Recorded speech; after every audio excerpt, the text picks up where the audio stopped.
Y les tengo la buena noticia de que me estaré uniendo al equipo de Radio Mundo Miami.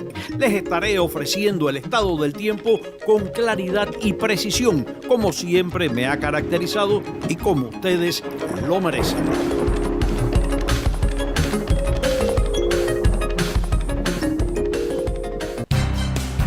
Vivimos en un mundo permanentemente en conflicto y al mismo tiempo las noticias que nos llegan cada día son más sesgadas.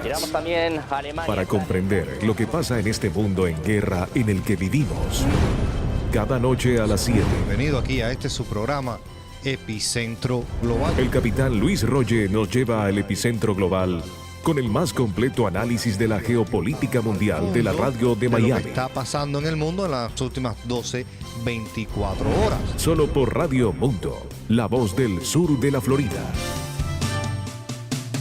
Juegos Buena Onda.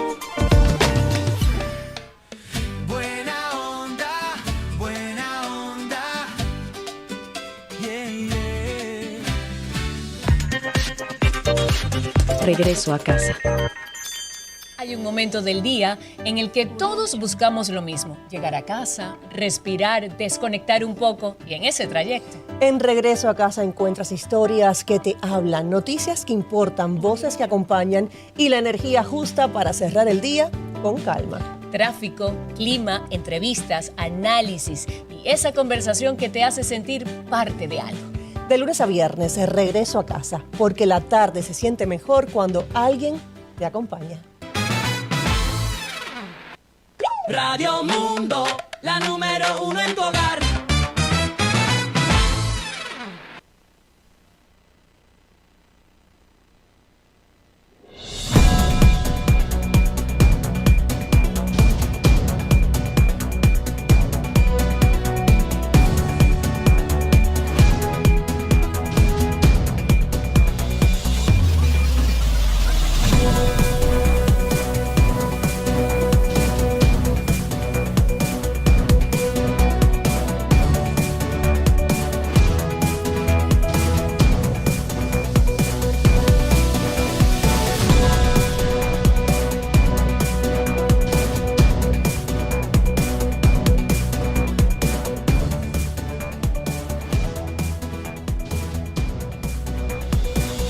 La conducción de nuestro espacio, la noticia en profundidad, a través de Radio Mundo 1210. Ay, de Radio Mundo Miami. A mí me van a decapitar.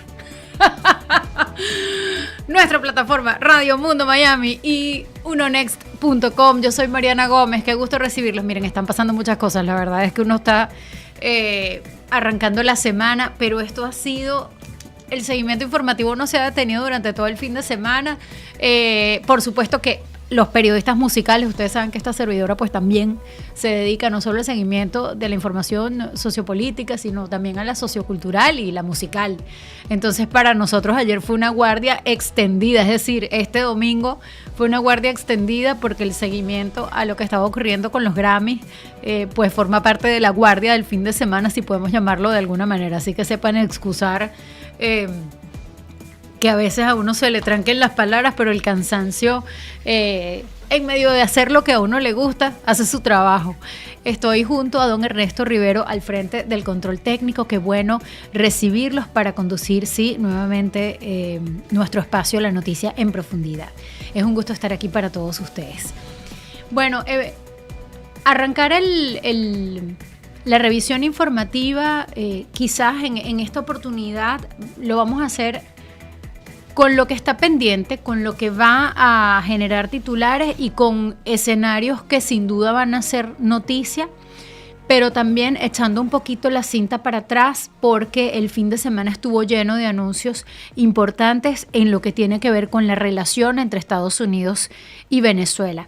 Primero pareciera estar iniciándose pues el camino a la normalización futura de las relaciones diplomáticas entre Estados Unidos y Venezuela. Ya la encargada de negocios, y lo vamos a detallar luego, ha empezado a trabajar, ha llegado a Venezuela para iniciar sus gestiones. No estamos hablando de una embajadora, es decir, esa no es la figura por el momento. Estamos hablando del primer grupo, la primera avanzada que va a intentar restablecer las relaciones diplomáticas entre ambos países. Eso por un lado. Por otro lado, también ya el presidente Donald Trump ha confirmado que se ha reunido con altas esferas del régimen cubano y dijo textualmente: ya no tienen a Venezuela, refiriéndose al régimen cubano, querrán hacer un trato, Cuba volverá a ser libre. Y en un sorprendente viraje que varios colegas han comentado de esa manera, Díaz-Canel ha dicho que sí estaría dispuesto a reunirse. Mucha agua que tiene que correr por debajo de ese puente. Pero esto para actualizar un poco cuáles han sido los anuncios más importantes ocurridos en las últimas horas. Hablando del tema diplomático y de las relaciones y de las reuniones, ¿no? Siento que esa es la correlación que podemos establecer para trazar esta ruta informativa. Bueno, ya el presidente Gustavo Petro, el presidente de Colombia, está en Estados Unidos. En días pasados dijo que La Habana es mejor que Miami, a su modo de ver. Eso, por supuesto, encendió los debates de todos lados. Pero bueno, más allá de las frases que vienen a condimentar su estilo de comunicación, entre otras cosas que dijo, hizo comentarios sobre su vida sexual y un montón de cosas que a uno casi que le da miedo comentar a esta hora porque estamos en horario familiar y uno no se puede poner a comentar las cosas que ha dicho el presidente Petro, pero las ha dicho, y ese es el telón de fondo, el antecedente inmediato de esta reunión que va a sostener esta misma semana con el presidente Donald Trump. Ya llegó a Estados Unidos para reunirse este martes y luego vamos a ir comentando y revisando la agenda de sus actividades en Estados Unidos. A él tuvieron que otorgarle una visa especial porque recuerden que él está sancionado en la lista Clinton. También al ministro de Interior y también el ministro de la Defensa lo estaría acompañando en esta agenda en Estados Unidos. Bueno, van solo 3 días desde los anuncios más importantes y comprometedores del régimen interino.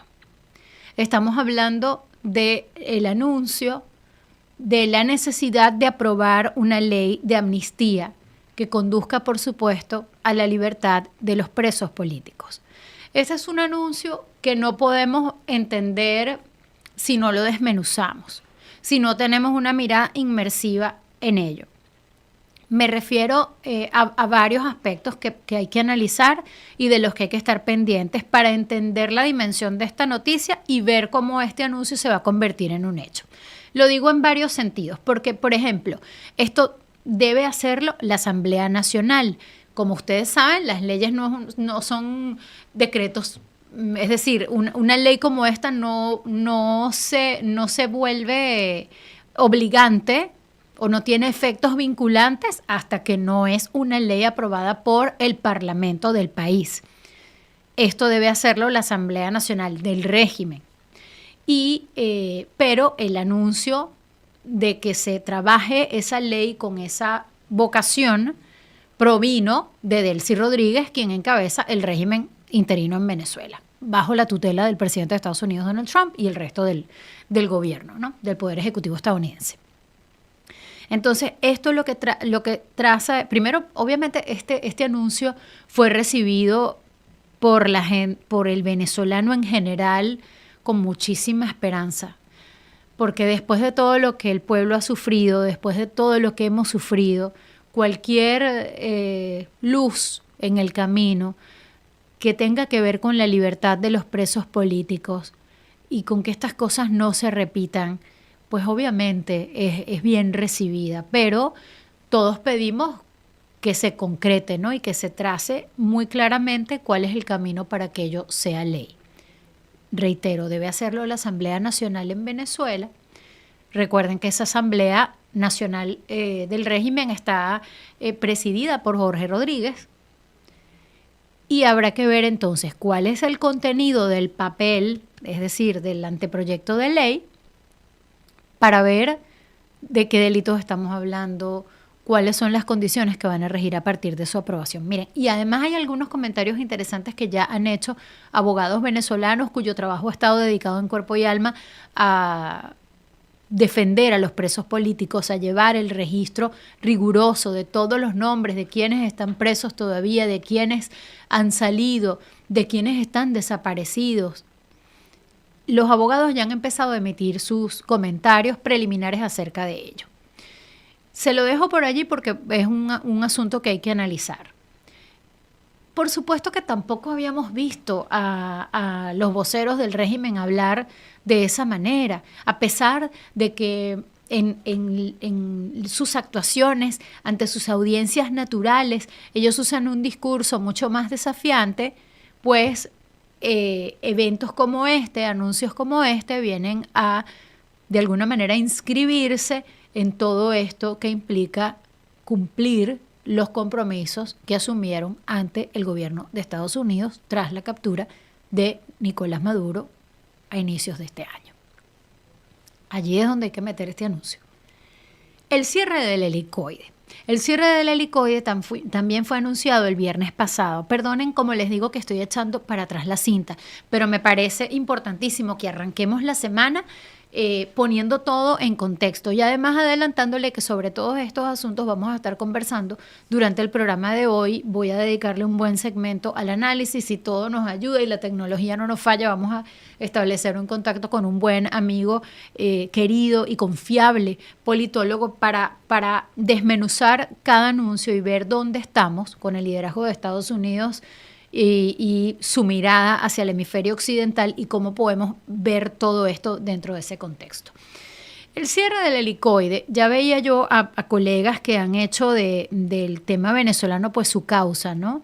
Que están dedicados primordialmente al activismo, a advertir que no solo importa el cierre del helicoide, que obviamente será positivo, pero es que verdaderamente se concrete y que además se pueda verificar el cierre de otras sedes, otros lugares, otros recintos, otros edificios donde se ejecutan prácticas de tortura en Venezuela.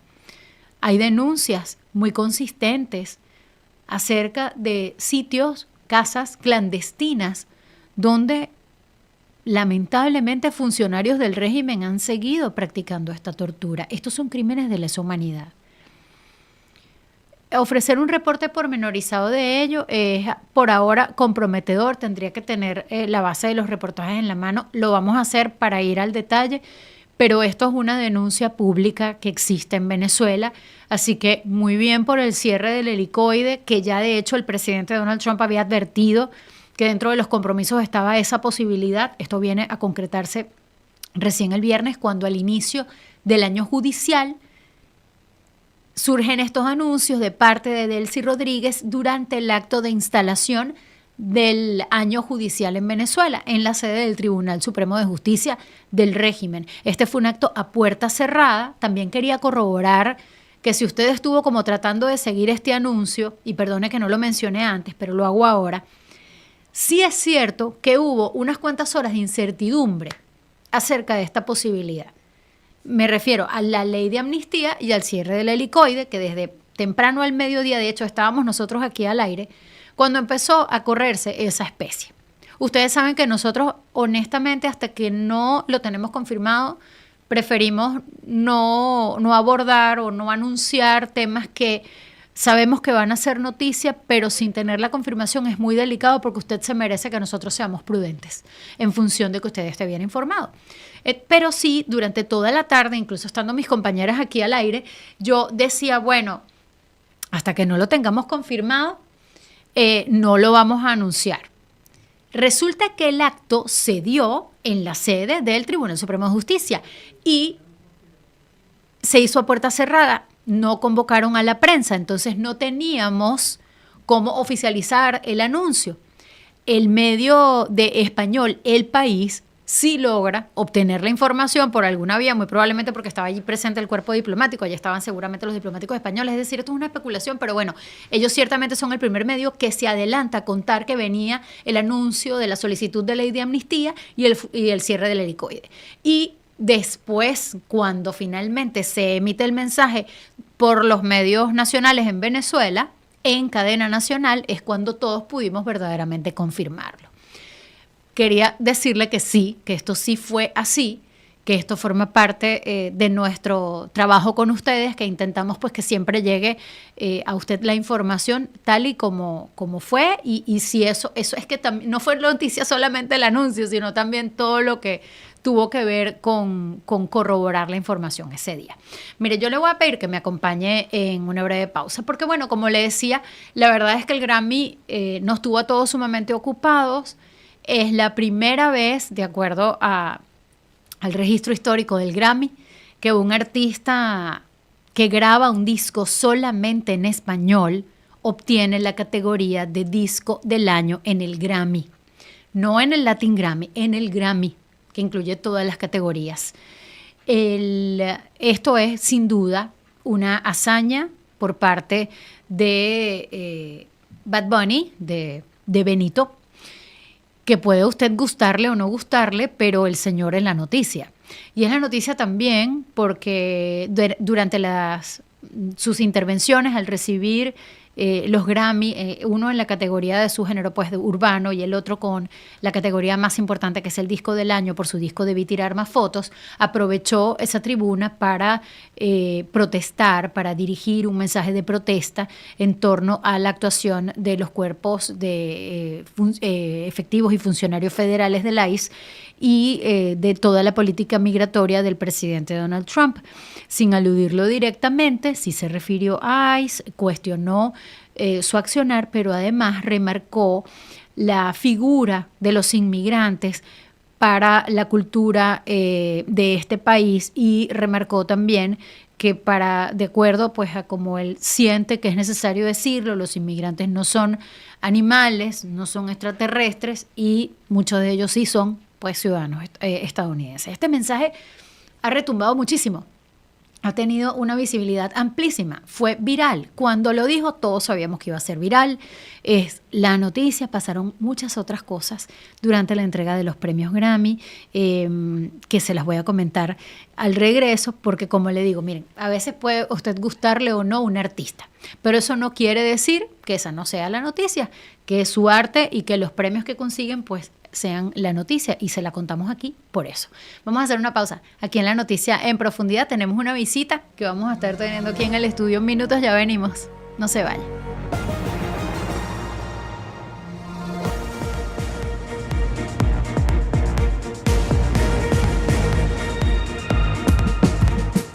En Florida nunca sabes qué va a pasar. Hoy tu carro chocado, mañana tu techo volando con un huracán y pasado mañana tu negocio con sorpresas. Por eso existe Del Toro Insurance. Auto, casas y negocios. Todo en un solo lugar, sin complicaciones. Llama ya al 786-786-0777. 786-786-0777. Del Toro Insurance Fontainebleau, protegiendo a toda la Florida. Del Toro Insurance, siempre contigo. La seguridad de estar bien asegurado.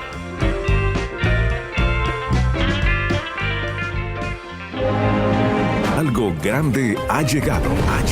Buenas tardes, queridos radiantes. Bienvenido a la Mesa Caliente. Les habla Antonio Tony Calatayud. La Mesa Caliente. Y como siempre, vamos a tratar diferentes temas de la actualidad. Oiga la Mesa Caliente diariamente de 3 a 4 de la tarde. Exclusivamente en Radio Mundo, su emisora.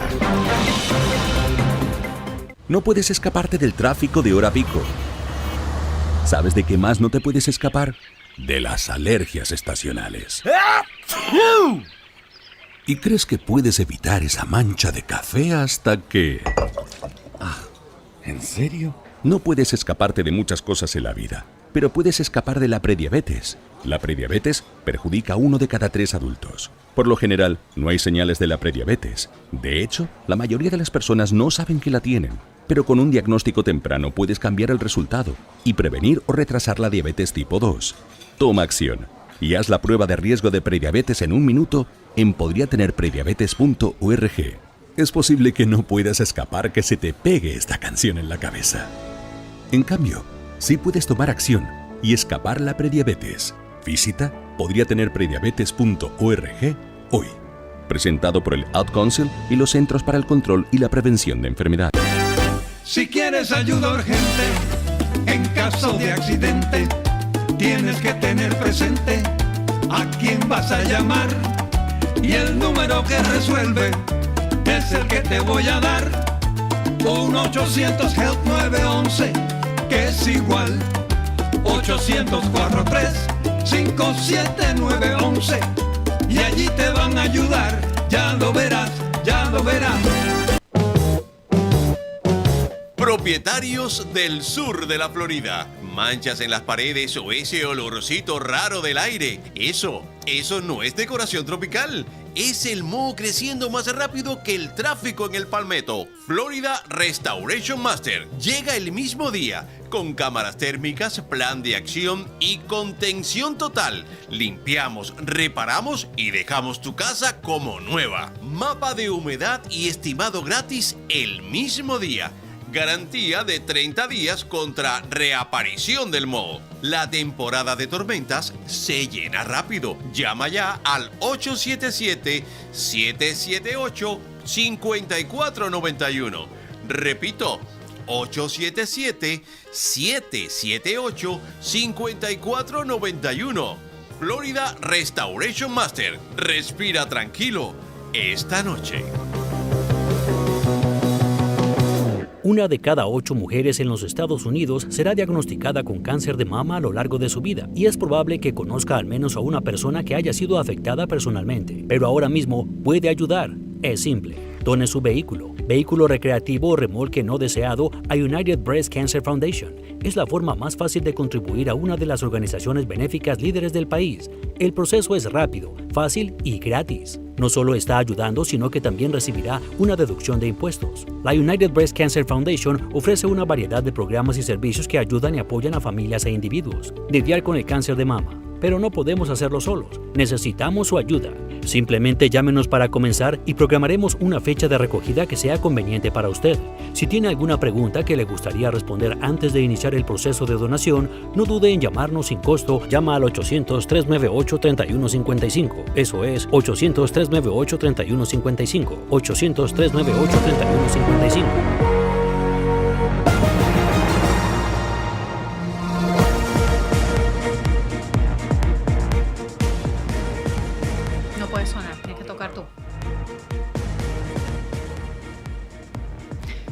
Le contaba yo a mi audiencia, a mi amable audiencia de la Noticia en Profundidad, que este fin de semana para los periodistas musicales fue una guardia extendida, porque pasaron muchas cosas.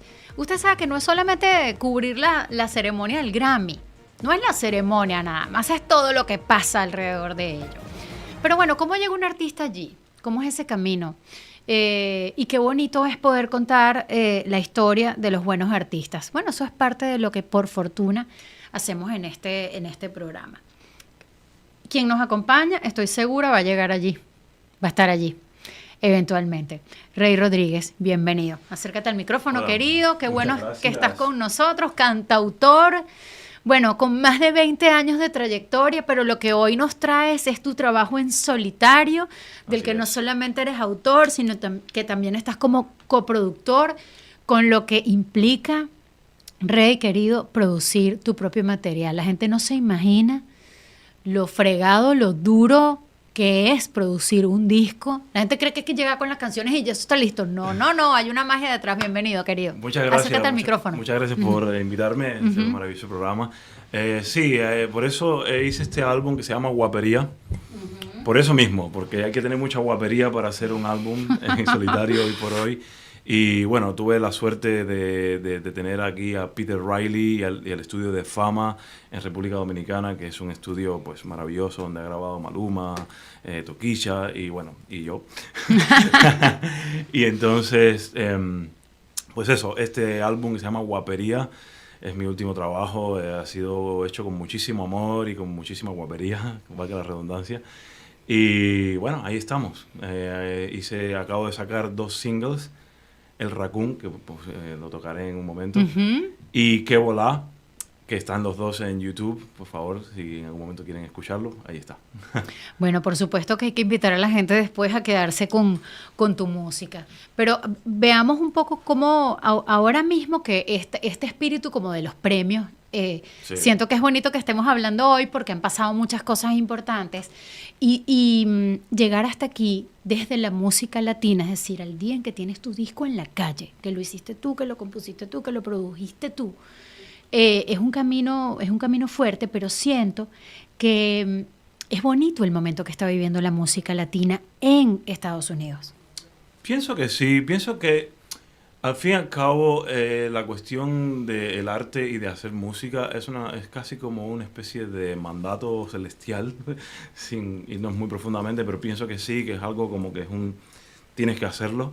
Y así es como yo he hecho este álbum, ¿no? Sin ninguna pretensión, nada más de ser fiel a mí mismo y de poner fuera pues las cosas que pasaban por mi alma y por mi cabeza y por mis manos. Y casi sin querer he hecho este álbum. Empezó un poco después de la pandemia. Bueno, en ese momento de la pandemia donde todo se detuvo, fue ese momento de autorreflexión y de decir, bueno, pues tengo un montón de canciones aquí dándome vueltas, vamos a hacerlas. Te agarró la poesía en el momento de calma y de intimidad, quizás, uno con uno mismo. Desde luego que esa intimidad y esa soledad me vino muy bien. Le vino muy bien al álbum y bueno, mucha gente, grandes músicos participaron. Está el caso de Roberto Vizcaíno Jr., increíble músico que toca con Chucho Valdés, ganador de 2 Grammys. No, imagínate. Un tipo increíble y que bueno, que desde el principio se enamoró bastante de la música y bueno, tocamos juntos. Luego está Néstor del Prado, que es un grandísimo bajista que ha tocado con gente como, no sé, Santiago Feliu, Carlos Varela, Bobby Carcassés, gente que en Cuba significa mucho y que para mí significa mucho. Bueno, yo vi a Néstor cuando yo era un chaval tocar y me parecía lo máximo y ahora toca conmigo, es un gran honor que tengo. Y igual hay muchísimos artistas que no voy a poder mencionar todos que están en este disco, que han hecho que este disco sea muy especial para mí, ¿no? Y para los que lo oyen. La música cubana en general ha sido un fenómeno de exportación por décadas. Siento que las generaciones van cambiando, pero todas terminan debutando la escucha del bolero y el son para adelante, lo que quieras, ¿no? Bueno, sí. De hecho el bolero es patrimonio de la humanidad, ¿no? Total. Pero el ecosistema musical ahora mismo de la industria está copado por el género urbano. A mí no me gusta ponerlos a competir, ¿no? Con las preguntas con el género urbano, porque siento que cada género merece su propio respeto, ¿no? Sí. Y a mí me gusta ser muy respetuosa como periodista, pero siento que abrirse su propio camino es un esfuerzo que hay que hacer entre tanto ruido, porque además hay mucho y no todo es bueno. Eso también es verdad. Sí, bueno, estamos en una época en que cada cual es capaz de hacer un álbum en su casa, básicamente, y hay gente que hace cosas maravillosas y hay gente que no, cosa que no me toca a mí ni siquiera juzgar, porque yo hago música, no soy crítico de arte, pero estoy del lado de los que hacemos. Claro, entonces, pero hablemos de la dificultad, pues, ¿no? De abrirse paso entre tanto ruido y entre tanta creación musical, porque el mercado cada vez crece más. Pienso que siempre ha sido difícil y que, bueno, nos ha tocado esta época. No nos vamos a quejar porque estamos aquí vivos y bueno, es una época también donde hay muchísimos increíbles músicos haciendo arte de todos lados y no sé cómo se dice, pero gente latina que le gusta a los americanos y al revés, y a los franceses y a los africanos y a los chinos y a los... ¿Sabes? Hay una época también muy bonita de intercambio cultural, musical, y nada que ver con los intercambios anteriores. Quiero hablar de que hoy por hoy tenemos acceso a tanta información y a tanta música buena, ¿sabes? Que bueno, que cada cual puede elegir. está bien que a los que les guste el urbano, está bien a los que les guste esto, lo otro, ¿sabes? Yo particularmente me gusta la música en general y lo que hago, pues las canciones mías tienen que ver, las canciones nacen solas y se van vistiendo por el camino y el género se va eligiendo solo. Yo básicamente solamente conduzco eso y esa es mi labor, hacer eso. Me dijiste que te fuiste a Dominicana a grabar.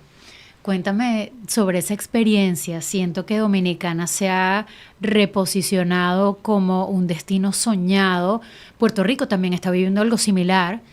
Pero cuéntanos sobre ello. No, eso fue interesante. un gran, me lo tomo como un premio básicamente, que los demos, este productor Peter Riley los vio buenos suficiente como para irnos a este estudio que es Fama. Un estudio maravilloso donde, en fin, el nivel técnico y el nivel de todo ahí es por encima de todo lo que he visto nunca.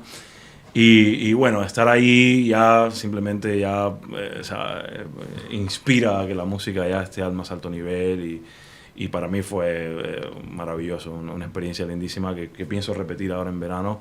Y nada, eso para mí. Luego Dominicana, ¿qué quieres que te diga? Un país en el que me siento como en casa también, porque yo soy de Santiago de Cuba, y Santiago de Cuba y Dominicana tienen algo, ¿no? Tienen algo ahí medio afrancesado, español, francés, ¿sabes? Africano, por supuesto. Y me sentí muy bien, los dominicanos son gente maravillosa y bueno, aquí le mando un beso y un abrazo a todos por allá. Ah, sí, creo que la palabra es calidez y sí, abrazo, es increíble. Sí, ¿no? Muchas cosas en común, mucha cultura. Y eso hace la magia. No es lo mismo grabar tu disco en un ambiente hostil, como le pasa a muchos músicos, a poderlo hacer en un sitio soñado para ti. Sin duda tiene que ser marcar una diferencia importante. Fue un sueño total haberlo hecho ahí y no puedo pensar en una experiencia mejor que esa, desde luego. Antes de que nos cantes, repasemos un poco la poesía de este disco, ¿no? Me decías que la pandemia te marcó la inspiración, pero quiero adentrarme un poco más en a qué le cantas, ¿no? Y que está allí. Gracias por preguntarme esto. La verdad es que el disco creo que va un poco del viaje, ¿no? El viaje, yo soy cubano, me fui hace 20 años de Cuba, viví en España, tengo una canción a Madrid, y sí, es un poco un viaje. El disco va del viaje, del exilio, de las cosas bonitas, de las cosas no tan bonitas, de los amores, de los desamores. Y eso es un poco lo que inspiró este disco. Luego la guapería, ¿no? La guapería, que es como esa elegancia. Quiero pensar que guapería, viniendo desde este punto, no es la guapería del mal rollo, es la guapería de la valentía, del no miedo, de la belleza, de la elegancia también, ¿sabes? Porque guapo es ser bello también. Y pienso que esa es la guapería a la que yo le canto, ¿no? Bueno, regálale a nuestra audiencia un pedacito de algo tuyo. Un pedacito de pausa. Un pedacito de esta canción que escribí. Se llama El Raccoon. Inspirado, pues eso, en esos animalillos que andan por ahí escondiéndose y se parecen a veces a los seres humanos. Adelante. Si tú eres un raccoon de cordillera, una cucaracha en la nevera, un punto sin imaginar, un viejo amigo que traiciona por atrás.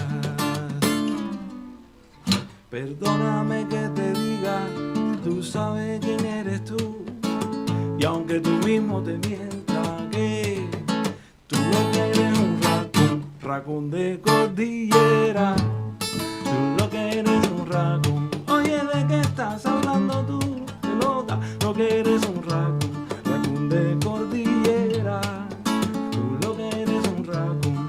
Déjate de gracia, pelota, eres un raccoon, sí.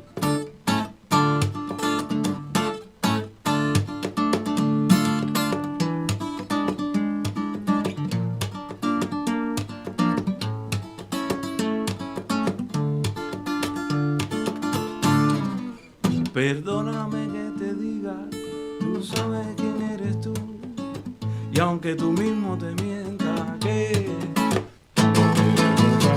raccoon de cordillera, lo que eres un raccoon escondiéndote de la luz de la luna, lo que eres un raccoon de cordillera, lo que eres un raccoon, siempre te veo buscando en mi basura, lo que eres un raccoon.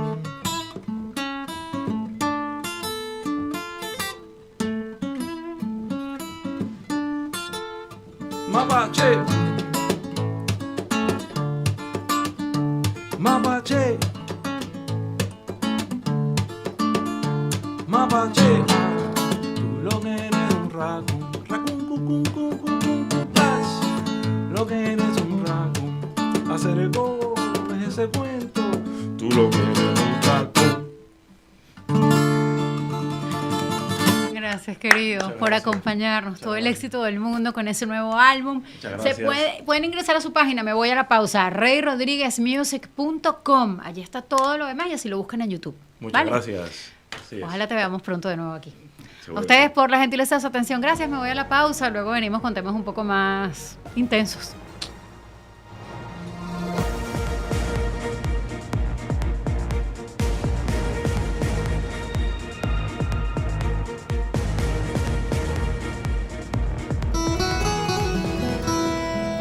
¿Sufres de dolor en el cuello, la espalda o las articulaciones? Es hora de descubrir qué está pasando. En MRI Now de Doral realizamos resonancias magnéticas abiertas por solo $295. Una oferta increíble para obtener respuestas claras sobre tu salud. Con la ayuda de nuestros radiólogos expertos, podrás conocer la causa exacta de tu dolor y comenzar tu camino hacia la recuperación. No esperes más. Visítanos en 2555 Northwest 102 Avenida, Suite 107, Doral, Florida. O llámanos al 786-600-3739. Otra vez 786-600-3739. MRI Now. Tu salud es nuestra prioridad. MRINow.com. Abuelitos Medical Center en La Pequeña Habana y Miami Lake. De 7 a 4 de la tarde. Los teléfonos 786-475-4001, 786-475-4001 y 786-422-7374.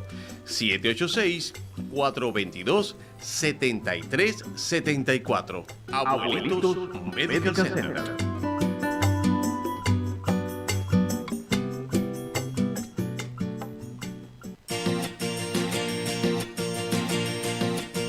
¿Necesita atención médica en casa para un ser querido?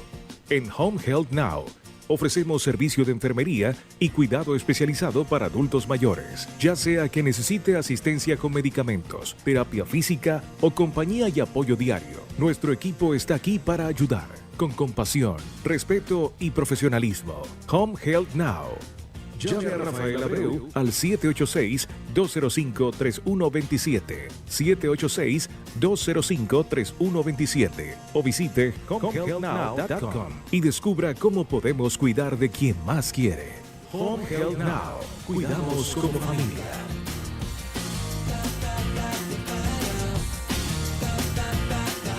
Si tiene diabetes y tiene Medicare, Medicaid o un seguro privado, podría calificar para un monitor continuo de glucosa nuevo. Controlar su diabetes es crucial para su salud. Los nuevos sistemas MCG pueden manejar mejor su diabetes de manera fácil y automática, y al usar un monitor continuo de glucosa puede eliminar lo que a los pacientes diabéticos más les desagrada: la punción de los dedos. Ahora puede controlar automáticamente su diabetes. US Med le facilita obtener un monitor continuo de glucosa nuevo. Nos encargamos de todo el papeleo del seguro por usted y le entregamos lo último en tecnología para el control de la diabetes directamente en su puerta. Tome el control de su diabetes con la ayuda de un nuevo monitor continuo de glucosa. Llame al 800-267-6571. 800-267-6571. Eso es 800-267-6571. 800-267-6571.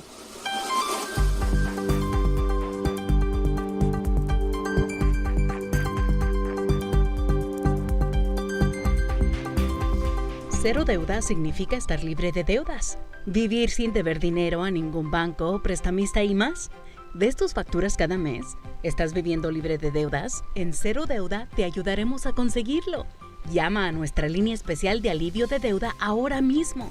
Contamos con representantes de habla hispana que entienden tu problema de deuda. 800-215-6816. 800-215-6816. Cero Deuda son expertos en reducir facturas de tarjetas de crédito de sus clientes y saben cómo negociar con las grandes compañías de tarjetas de crédito. Prometemos poder reducir tus pagos y ahorrarte dinero. Tenemos un número especialmente para ti y todos los que llamen obtendrán una consulta 100% gratis. Llama gratuitamente ahora. 800-215-6816. 800-215-6816. 800-215-6816. Has dado el primer paso y dejaste de fumar, pero hasta los exfumadores todavía pueden correr el riesgo del cáncer de pulmón. Salvatupulmón.org te informa que ahora hay una nueva tomografía de baja dosis que puede detectar el cáncer de pulmón temprano. Solo toma 60 segundos y podría salvarte. Has dado el primer paso. Ahora da el siguiente. Visita salvatupulmón.org para un cuestionario simple para ver si eres elegible para la tomografía y habla con tu doctor. Salvatupulmón.org es presentada por la iniciativa Lung First de la Asociación Americana del Pulmón y el Ad Council.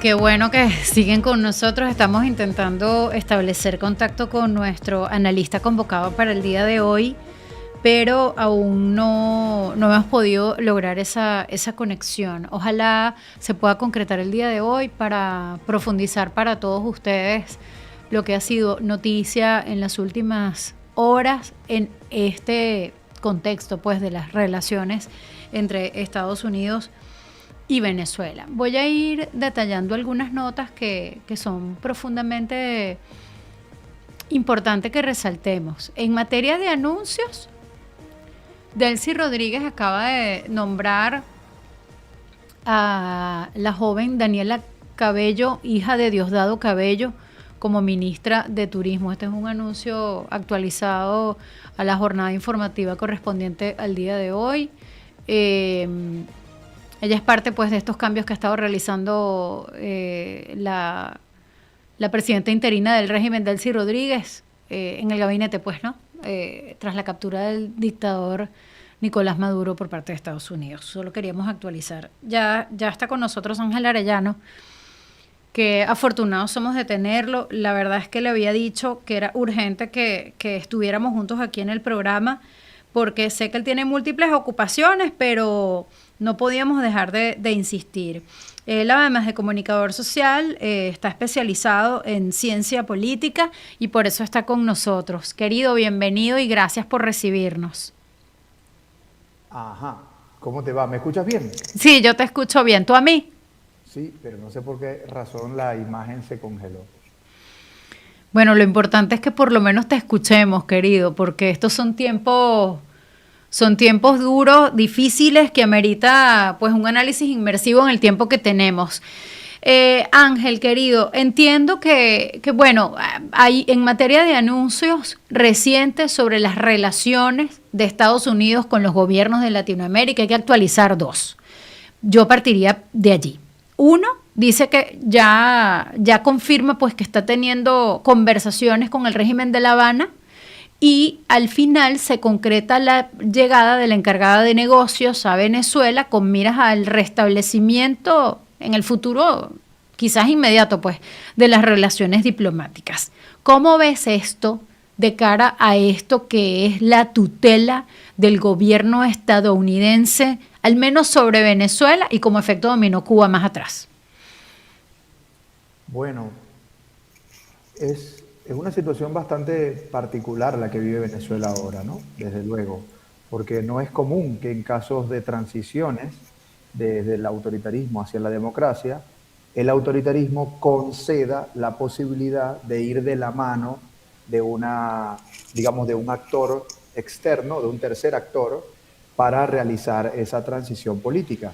Pero en el caso del chavismo, esto ocurre sí y solo sí por el tamaño de la incomodidad que ha generado el chavismo, o de la perturbación, que es el término más correcto, que ha generado el chavismo y el régimen venezolano en el hemisferio occidental.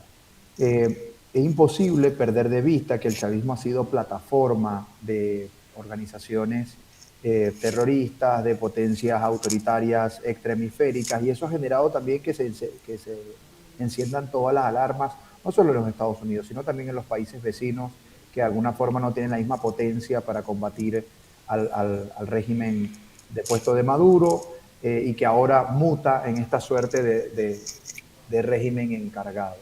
Yo creo que un muy buen indicio para los objetivos de la ciudadanía venezolana que aspira con muy buena fe que todo este camino nos lleve hacia una transición política y a la reconstrucción de la democracia del país, hay muy buenos indicios en tanto y en cuanto se ha repetido, por un lado, que se busca una suerte de estabilización mínima de la industria petrolera para poder financiar condiciones materiales básicas que permitan en consecuencia una transición política. Y eso tiene mucha lógica. Por supuesto que es un camino peligroso, que tiene muchísimos riesgos, una transición que perfectamente puede salir mal, una transición que tiene unos desafíos y unas cuestas muy empinadas que hace que digamos, que el pesimismo no se evapore del todo. Pero, por ejemplo, anuncios como la posibilidad de que haya una ley de amnistía y que esta ley de amnistía cobije a todos los presos políticos, creo que es una esperanza que reside en buena parte de la ciudadanía venezolana y también latinoamericana. La posibilidad de que ya haya algunos pequeños, muy disimulados focos de libertad de expresión en Venezuela, donde, por ejemplo, vemos canales de televisión con señal abierta que transmiten a María Corina Machado. Bueno, eso es un cambio bastante importante con respecto a lo que teníamos el 2 de enero, ¿no? La posibilidad también de que veamos movilizaciones masivas de estudiantes, de sindicatos, de las madres y familiares de los presos políticos en calles, alrededor de universidades, alrededor de sitios públicos, alrededor de los centros de reclusión y tortura. Bueno, creo que todo esto es un aliciente para el pesimismo que nos ha caracterizado durante tantos años, no sin razón, ¿no? Porque el pesimismo venezolano tiene un combustible muy importante, y es que ha sido que se han pasado por todos los caminos democráticos y el chavismo básicamente todos esos caminos se los ha salteado. Sí, qué bueno que nos abres los ojos y nos lo haces ver de esa manera, porque creo que también hay muchísima ansiedad de cara a ponerle nombres y fechas a las etapas dentro de las etapas que enunció el secretario de Estado, Marco Rubio. Aquí me quiero, antes de ir a dibujar el mapa de los aliados de Estados Unidos en Latinoamérica, que además sé que es un tema que conviene que juntos revisemos,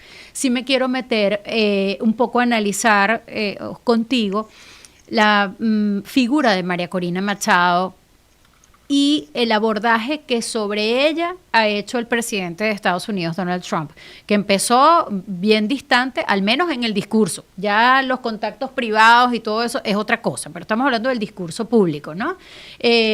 Allí, primero una distancia y luego sí comenzaron como a darle mucho más protagonismo, con cierta cautela desde el punto de vista de la retórica, pero siento que eso ha cambiado, sin que hasta ahora tengamos muy claro cómo va a ser o cuál va a ser su papel en esta transición, y sin que tengamos la certeza muy clara de cuándo sería una eventual convocatoria a elecciones nuevamente, ¿no? Quería ver cómo lo ves tú, ¿no?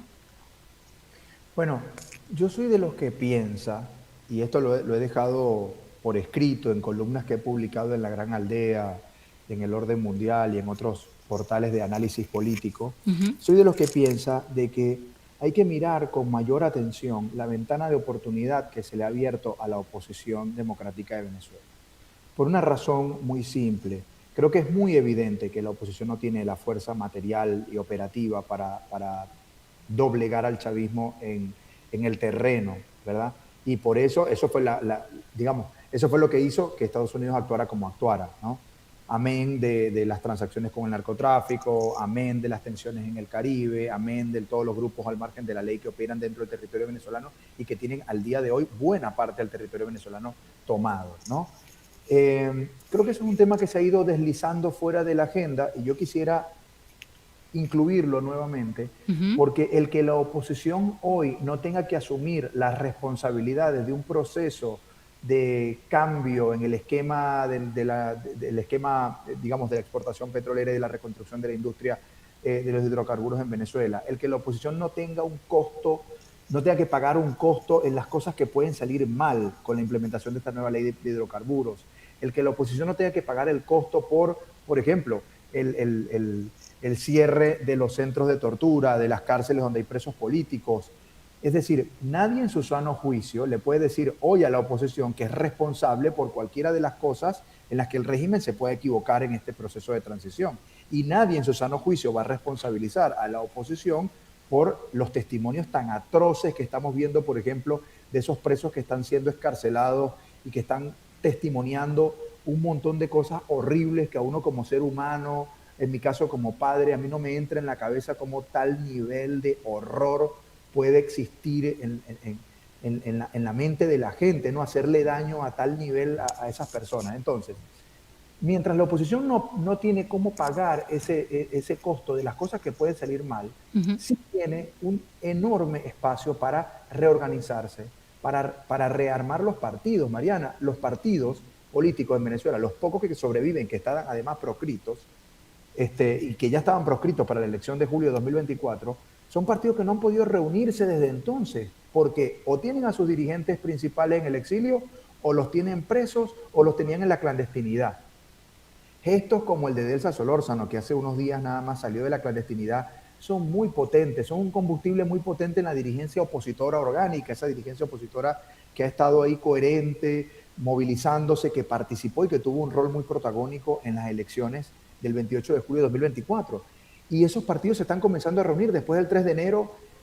Tengo muchas amistades vinculadas a los partidos que me han contado, mira, comenzamos a hacer comités nacionales, nos estamos juntando con la gente de afuera vía Zoom, también con la gente del terreno en reuniones que antes sentíamos un peligro inminente y ahora nos atrevemos a convocar esas reuniones, ese activismo barrial que lo vamos a ver floreciendo de nuevo. Lo que están haciendo los estudiantes también genera un llamado a la conciencia de, bueno, si ellos pueden, yo también puedo. Entonces la oposición, que necesita ese oxígeno, creo que lo puede encontrar en este margen de tiempo. Y la cabeza más visible, desde luego, de la oposición, la persona más, digamos, más relevante, de mayor nivel de envergadura dentro de la alternativa democrática, que es María Corina Machado, bueno, desplegando una agenda de contactos internacionales y digamos, con soporte en el Congreso estadounidense, muy relevante, que recordemos también un poco cómo viene esta película, ¿no? Porque en enero ha pasado de todo. Si nosotros nos retrotraemos al discurso del presidente Trump el 3 de enero, recordarán que esa misma tarde a María Corina Machado poco menos que la crucificaron como una dirigente política que no estaba metida en el discurso de los Estados Unidos, que no estaba metida en el contacto, que no había tenido posibilidades de actuar con los agentes tomadores de decisión de los Estados Unidos. Y algunos días después la vimos tener esa reunión tan importante no solo con Trump, sino también con los principales dirigentes de su gobierno, esta segunda reunión que se dio con Marco Rubio. Entonces, de repente pasamos, bien de nuestra agitada agenda venezolana, de repente pasamos a María Corina Machado proscrita al proceso de transición a una persona que está absolutamente informada de todo lo que está pasando.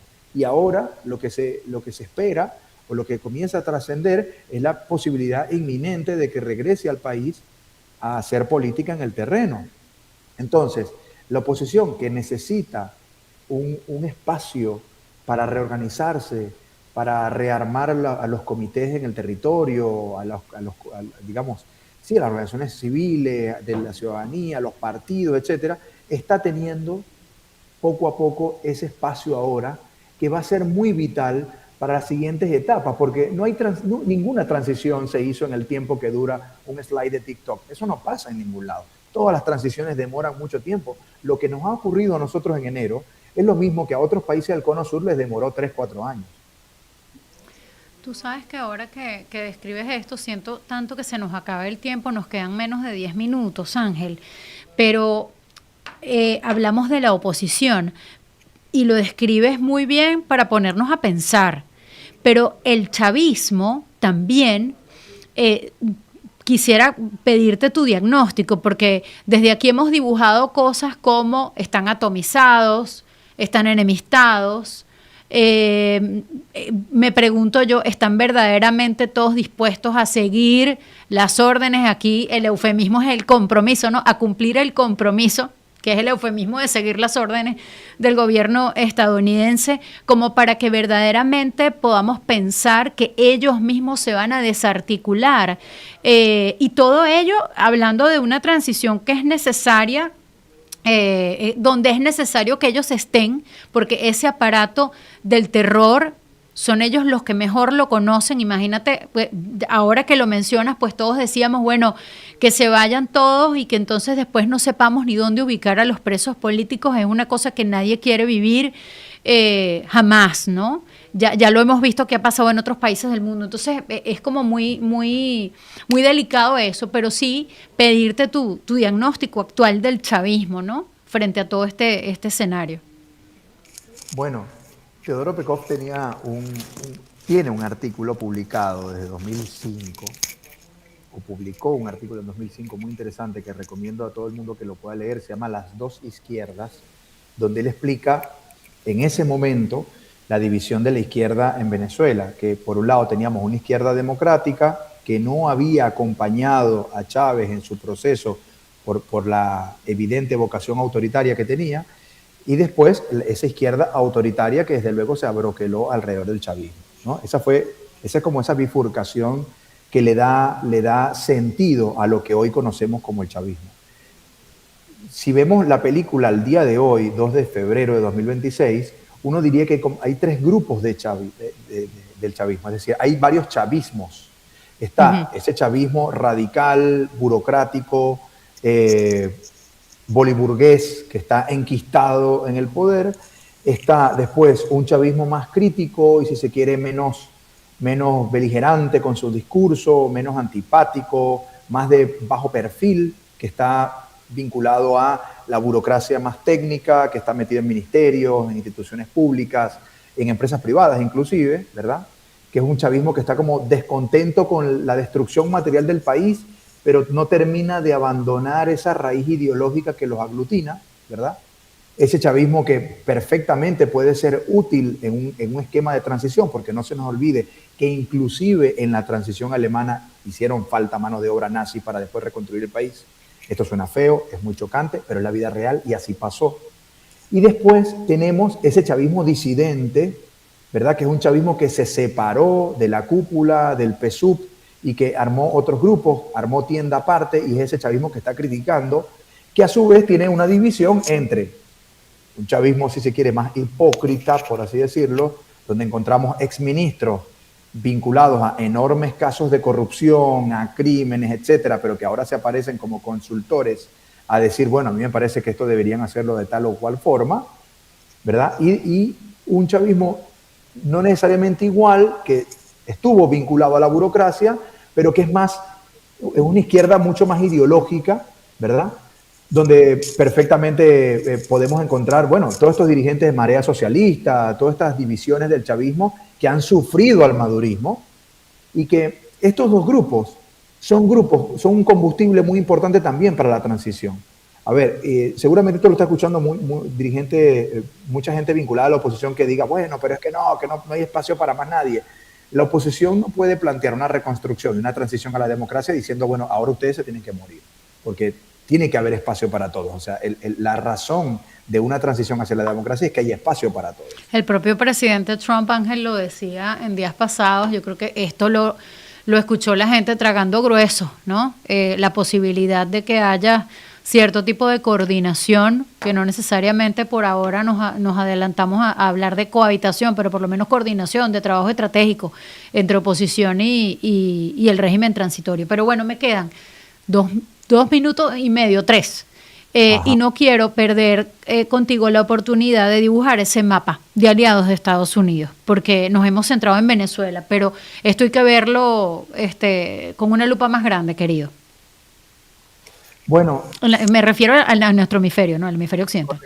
Si uno lo mira con detalle, y esto capaz no le cae bien a todo el mundo, pero esto es un muy buen momento para los Estados Unidos de América Latina por una sencilla razón. además de la política bastante dura que ha tenido la administración Trump de identificar aliados y rivales en la región vinculados al tema comercial, al tema de seguridad y defensa y al tema puramente ideológico, ¿verdad? La región ha tenido un giro bastante importante. Eso cae en un momento, en un 2025, en el que América Latina da un giro de la izquierda hacia la derecha. Entonces tenemos países como, por ejemplo, Argentina, digamos que da un giro importante con Milei, recientemente Bolivia, donde triunfó Rodrigo Paz, un candidato de la derecha que termina con 20 años del movimiento al socialismo de Evo, Ecuador, donde se mantiene Daniel Noboa gobernando, República Dominicana en el Caribe, un gobierno bastante pragmático y muy democrático, además uno de los pocos países en el mundo que han profundizado un proceso democrático. Otros aliados que comenzaron con tensiones el año pasado, pero terminaron siendo aliados, como el caso de Panamá, con toda la controversia que ocurrió con el canal a principios del 25, Costa Rica, la reciente elección de Honduras, El Salvador, Bukele, que ya vendría siendo un aliado muy importante de los republicanos en el Centroamérica, y otro grupo de países que no son de derecha, que no tienen una vinculación ideológica con los Estados Unidos, pero que han optado o por ser aliados estratégicos, como el caso de Guatemala o Guyana, o sencillamente ser neutrales, como es el caso de Uruguay, Chile y Surinam. Entonces, si uno mira la gran pintura del mapa, los que terminan siendo rivales por su peso económico, poblacional y en temas de defensa y geopolíticos son México y Brasil, que ya sabemos que no tienen tampoco una relación muy áspera con los Estados Unidos, la tuvieron en su momento y esa relación se ha venido normalizando. Y después, enemigos como el régimen cubano, el régimen nicaragüense y ahora esta Venezuela que funciona con una tutela de los Estados Unidos. Queda la pregunta, porque eso lo vamos a saber mañana, qué va a pasar con esto, el caso de Colombia, que también ha sido un rival ideológico muy importante de la administración Trump, pero que mañana va a tener una reunión y que probablemente esa relación se normalice. Entonces, si tú miras la gran pintura, América Latina está bastante alineada a los intereses de los Estados Unidos hoy, bien sea por la pragmática comercial, bien sea por la necesidad en materia de seguridad y defensa para luchar contra los carteles y otras lógicas criminales, o bien sea por el mero pragmatismo de dejar a un lado un momento el tema ideológico y cooperar con la potencia dominante de la región. Es un buen momento para la administración en términos internacionales, es medio polémico, pero si miras el mapa, básicamente es así.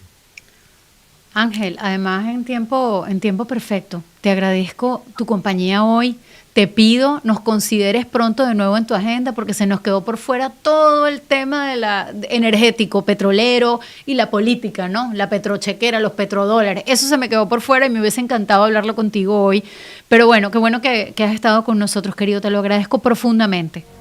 Gracias a ti y estoy pendiente. Muchísimas gracias y saludos a toda tu audiencia. Recibe un gran abrazo. Ángel Arellano con nosotros.